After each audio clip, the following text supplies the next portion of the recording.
ভট্টাচার্য বলছেন এগুলো অন্যায় হয়েছে। শ্রমিক ভট্টাচার্য পার্টির নীতির কথা বলেছেন, ঠিক বলেছেন। আমি যেটা বলছি ঠিক বলছি, যে বুঝতে পারবে না তাকে বোঝাবার দায়িত্ব আমার আছে, আমার কাছে পাঠান। আচ্ছা, অভয়ার 2 বছর হয়ে গেল অভয়া কাণ্ডের। যারা বাড়িতে বসে আছে বউর আঁচলের তলায়, তারা নৈতিকতার কথা বলবে। আর দিলীপ ঘোষ শুনে নেবে যে 10 বছর কাঁটার উপর দিয়ে হেঁটে গেছে, এই মানে অ্যান্টি সোশ্যালদের বিরুদ্ধে লড়াই করেছে। আমাকে যেন কেউ মানবতার কথা না শোনায়। আমি তো আমার কর্মীদেরও ধন্যবাদ দেবো, আজ পর্যন্ত ওরা ইঁট পাটকেল লাঠি নিয়ে দাঁড়ায়নি রাস্তায়। আমাকে তো রোজ দাঁড়ানো হতো, গাড়ি ভাঙা হতো। কতজন বুদ্ধিজীবী তখন রাস্তায় নেমেছিল প্রতিবাদ করতে? ন্যাকার দল। এটা বলছি ঘোষ যখন ওনাকে ডাকাত রানী বলছিলেন তখন আপনারা কিছু বলেননি। আজকে সাধারণ মানুষ ডাকাত রানী বলছে, সেটা দোষ হয়ে গেল।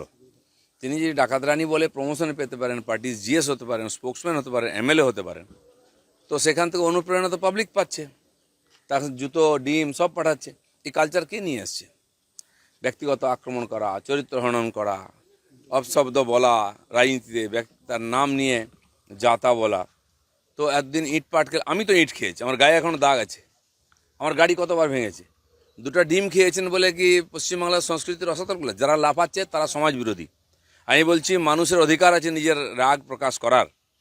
ডায়মন্ড হারবারে আমার 2জন জেলা প্রেসিডেন্টকে তুলে নিয়ে গিয়ে একজনকে শ্রীরামপুরে রাখা হয়েছিল মাসের পর মাস, উকিল, তাকে মারা হয়েছে পুলিশ। একজনকে নিয়ে গেছে হুগলি চুঁচুড়া, রাখা হয়েছে দিনের পর দিন। তাকে টর্চার করার পরে থানা থেকে তাকে জেলে পাঠিয়েছে পুলিশ। একজন লয়ার, সে এখন সেক্রেটারি ওখানকার বারের, ডায়মন্ড হারবারের, সে এখন এমএলএ হয়েছে ফলতায়, এবং জবাব দিয়ে টিএমসিকে 4 নম্বরে পাঠিয়েছে। এই জিনিসগুলো কে করেছে? আমরা তো সহ্য করে এসেছি। সেখানে যারা হাই তোবা করছে তারা হচ্ছে সবচেয়ে বড় ক্রিমিনাল। যারা টিএমসির অত্যাচার নিয়ে কোনোদিন মুখ খোলেনি, কাপুরুষের দল। আমরা যখন দিনের পর দিন মার খেয়েছি, 250 লোককে দিয়েছে, ঝুলিয়ে দিয়েছে, তখন এই মানবতা কোথায় ছিল? ডিমের জন্য প্রাণ যাচ্ছে, এই ডিমের জন্য তো লাইন দিয়ে দোকানের সামনে দাঁড়াও, হরিণঘাটার ডিম চাই বলে। ফ্রিতে খাচ্ছ, খাও। যেন এইসব মানবতার কথা বলবেন না, সৌজন্যতার কথা বলবেন না। যারা সমাজ বিরোধী কাজ করেছে তাদের প্রতি সমাজ বিরোধীর মতো ট্রিটমেন্ট করা উচিত। শ্রীরামপুর এবং আইনজীবী দুটো কথা আপনিও বললেন, আমিও বলি ওই একই কথা। শ্রীরামপুরের একজন আইনজীবী, তৃণমূল কংগ্রেসের কালীঘাট শাখার নেতা, তিনি বলেছেন আজকে যারা ডিম মারছে একসময় ডিম তাদের কাছে বুমেরাং হয়ে ফিরে আসবে। না, কি হবে ভবিষ্যৎ উনি দেখেছেন? উনার ভবিষ্যৎ কি লেখা আছে? উনি কোন গর্তে পড়বেন, ড্রেনে পড়বেন উনি জানেন? এসব ডায়লগ মেরে লোককে বিভ্রান্ত করবেন না। আমি তো বলছি পশ্চিমবাংলার মানুষের মধ্যে মানবিকতা যায়নি, তাই ইঁটের বদলে ডিম মারছে। মারা উচিত ইঁট, আমি সমর্থন করবো ইঁট মারলে, কিন্তু মারেননি। কারণ এখানকার মানুষ অনেক ভব্য সভ্য, তাদেরকে এরকম ক্রিমিনাল বানিয়েছে টিএমসি। সেখানে এদের এটা পাওনা ছিল। তার জন্য আইন কানুন আছে, সে দেখবে। ভবিষ্যৎবাণী করাটা কাপুরুষতার লক্ষণ। রাজ্য এবং রাজ্যের বাইরে শিল্পপতিদের কাছে ভুল বার্তা গেছে। সেখানে দাঁড়িয়ে শ্রমিক ভট্টাচার্য তিনি বলছেন যে এখন যারা শিল্পপতি তারা আগে তার বাড়ি আসছেন এবং তারপরে নবান্ন যাচ্ছেন। এটা খুব ভুল বার্তা যাচ্ছে শিল্পপতিদের কাছে। ভুল বার্তা কি আছে? আমার বাড়িতেও এসছেন শিল্পপতি, কারো বাড়িতে যায় না বলে কি ভাবছে? আমাদের বন্ধু আছে, আমাদের পরিচিত হয়, তাদেরকে কাজ করতে দেয় না এতদিন, ব্যক্তিগত সম্পর্ক আছে। শ্রমিক ভট্টাচার্য আজকে রাজনীতি করছেন না, 40 বছর ধরে করছেন, বহু লোকের সঙ্গে জানাশোনা। তখন আমাদের কাছে আসতো, আমরা কিছু করতে পারতাম না। আমার বাড়িতেও আসছেন, আমার অফিসে আসছেন। আমি যদিও শিল্পমন্ত্রী নই, আজকে এখনই এসছেন, তার রাইস মিল নিয়ে সমস্যা আছে, আমার কাছে এসছেন। এমএসএমইতে যাওয়া উচিত। লোক কার কাছে, যে অ্যাভেলেবেল তার কাছে পৌঁছচ্ছে। সরকারের যারা মন্ত্রী, মুখ্যমন্ত্রী, তাদের কাছে অনেক কাজ এখন, সবাই সবার সঙ্গে দেখা করতে পারছে না। যাকে মনে করছে কাজের লোক, সরকারের লোক, তার কাছে কি কথা? এতে অপরাধ কি আছে? এটা তো ভালো কথা। কেউ যদি বুঝতে ভুল করে সেটা তার বুদ্ধির দোষ, আমাদের কোনো দোষ নাই। দিদি, আপনি বললেন মানুষের রাগ প্রকাশ করার অধিকার আছে, আপনি তাকে সমর্থনও করেন। এদিকে শ্রমিক ভট্টাচার্য বলছেন এগুলো অন্যায় হয়েছে। শ্রমিক ভট্টাচার্য পার্টির নীতির কথা বলেছেন, ঠিক বলেছেন। আমি যেটা বলছি ঠিক বলছি, যে বুঝতে পারবে না তাকে বোঝাবার দায়িত্ব আমার আছে, আমার কাছে পাঠান। আচ্ছা, অভয়ার 2 বছর হয়ে গেল অভয়া কাণ্ডের। যারা বাড়িতে বসে আছে বউর আঁচলের তলায়, তারা নৈতিকতার কথা বলবে। আর দিলীপ ঘোষ শুনে নেবে যে 10 বছর কাঁটার উপর দিয়ে হেঁটে গেছে, এই মানে অ্যান্টি সোশ্যালদের বিরুদ্ধে লড়াই করেছে। আমাকে যেন কেউ মানবতার কথা না শোনায়। আমি তো আমার কর্মীদেরও ধন্যবাদ দেবো, আজ পর্যন্ত ওরা ইঁট পাটকেল লাঠি নিয়ে দাঁড়ায়নি রাস্তায়। আমাকে তো রোজ দাঁড়ানো হতো, গাড়ি ভাঙা হতো। কতজন বুদ্ধিজীবী তখন রাস্তায় নেমেছিল প্রতিবাদ করতে? ন্যাকার দল। এটা বলছিলাম সেটা যে অভয়ার 2 বছর হয়ে গেল, রাজ্যবাসী বলছে যে চেয়েছিলাম ন্যায় বিচার, পেলাম 2 মিনিট করে নীরবতা। না না, ন্যায় বিচার পাচ্ছে না। আরে এনকাউন্টার তো আমরা শুরু করেছি, দরকার আরও এনকাউন্টার করব। এটা করে বাড়ির ব্যাপার নাকি? বাপ বেটায় ঝগড়া হলে বছরের পর বছর মেটাতে পারে না, স্বামী স্ত্রীর ঝগড়া মেটাতে পারে না বছরের পর বছর। আর দুদিনে সব মিটে যাবে নাকি? এত অধৈর্য? 15 বছর লাত খেয়েছো, ভুলে যাচ্ছ? 15 মাস তো সময় দাও।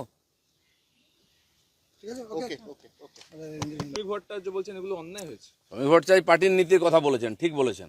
আমি যেটা বলছি ঠিক বলছি, যে বুঝতে পারবে না তাকে বোঝাবার দায়িত্ব আমার আছে, আমার কাছে পাঠান। আচ্ছা, অভয়ার 2 বছর হয়ে গেল অভয়া কাণ্ডের। যারা বাড়িতে বসে আছে বউর আঁচলের তলায়, তারা নৈতিকতার কথা বলবে। আর দিলীপ ঘোষ শুনে নেবে যে 10 বছর কাঁটার উপর দিয়ে হেঁটে গেছে, এই মানে অ্যান্টি সোশ্যালদের বিরুদ্ধে লড়াই করেছে। আমাকে যেন কেউ মানবতার কথা না শোনায়। আমি তো আমার কর্মীদেরও ধন্যবাদ দেবো, আজ পর্যন্ত ওরা ইট পাটকেল লাঠি নিয়ে দাঁড়ায়নি রাস্তায়। আমাকে তো রোজ দাঁড়ানো হতো, গাড়ি ভাঙা হতো। কতজন বুদ্ধিজীবী তখন রাস্তায় নেমেছিল প্রতিবাদ করতে? ন্যাকার দল। এটা বলছি ঘোষ যখন ওনাকে ডাকাত রানী বলছিলেন তখন আপনারা কিছু বলেননি। আজকে সাধারণ মানুষ ডাকাত রানী বলছে, সেটা দোষ হয়ে গেল। তিনি যদি ডাকাত রানী বলে প্রমোশনে পেতে পারেন, পার্টির জিএস হতে পারেন, স্পোক্সম্যান হতে পারেন, এমএলএ হতে পারেন, তো সেখান থেকে অনুপ্রেরণা তো পাবলিক পাচ্ছে। তার জুতো ডিম সব পাঠাচ্ছে। এই কালচার কে নিয়ে আসছে?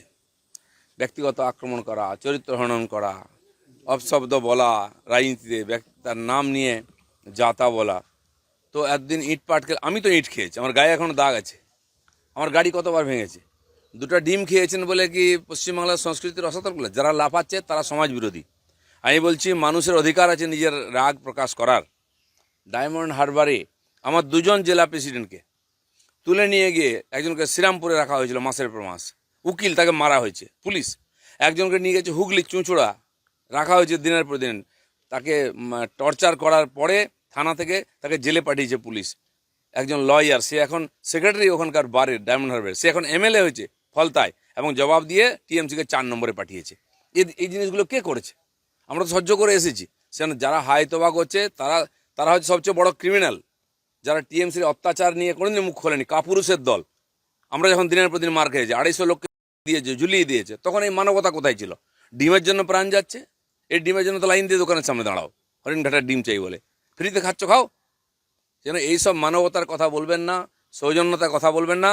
যারা সমাজ বিরোধী কাজ করেছে তাদের প্রতি সমাজ বিরোধীর মতো ট্রিটমেন্ট করা উচিত।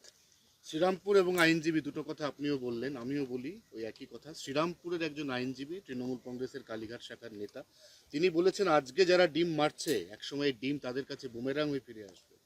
না, কি হবে ভবিষ্যৎ উনি দেখেছেন? উনার ভবিষ্যৎ কি লেখা আছে? উনি কোন গর্তে পড়বেন, ড্রেনে পড়বেন উনি জানেন? এসব ডায়লগ মেরে লোককে বিভ্রান্ত করবেন না। আমি তো বলছি পশ্চিমবাংলার মানুষের মধ্যে মানবিকতা যায়নি, তাই ইঁটের বদলে ডিম মারছে। মারা উচিত ইঁট, আমি সমর্থন করবো কে ইঁট মারলে, কিন্তু মারেননি। কারণ এখানকার মানুষ অনেক ভব্য সভ্য, তাদেরকে এরকম ক্রিমিনাল বানিয়েছে টিএমসি। সেখানে এদের এটা পাওনা ছিল। তার জন্য আইন কানুন আছে, সে দেখবে। ভবিষ্যৎবাণী করাটা কাপুরুষতার লক্ষণ। রাজ্য এবং রাজ্যের বাইরে শিল্পপতিদের কাছে ভুল বার্তা গেছে। সেখানে দাঁড়িয়ে